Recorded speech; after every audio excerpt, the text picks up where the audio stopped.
This is the Searchers. They're from Liverpool, part of the Brit invasion in the 60s, with the Foremost, the Mercy Beats, the Swinging Blue Jeans, and Jerry and the Pacemakers.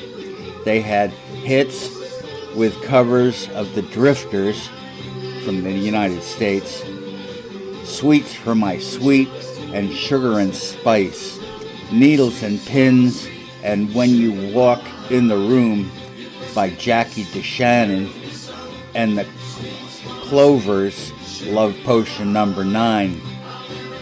Founded as a skiffle group in 1959 by John McNally and Mike Pendergast, actually, joined as Tony Jackson was recruited and Norman McGarry was the drummer, but Chris Crumley was the new drummer in 1966.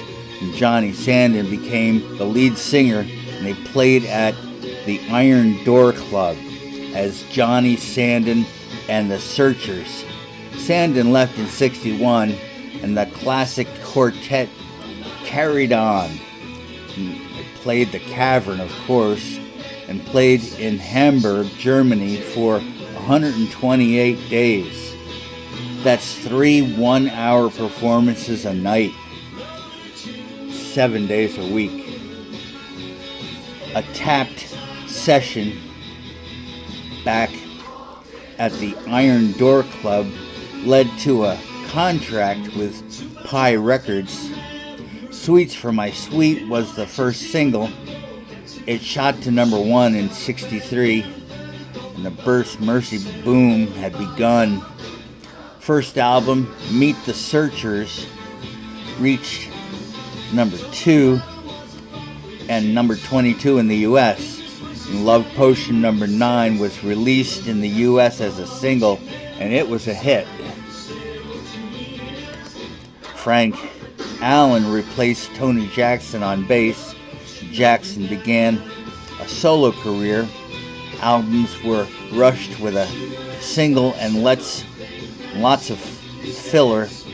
Only the Beatles didn't do that, by the way. It was all about the single and radio hits. The album doesn't matter back then. Chris Curtis left to be a songwriter. He was replaced by John Blunt on drums in 66. Curtis formed a new band called The Roundabouts with John Lord and Ritchie Blackmore. After Curtis left, Roundabout became Deep Purple. In the 60s ended, and the Searchers continued, but there were no more hits.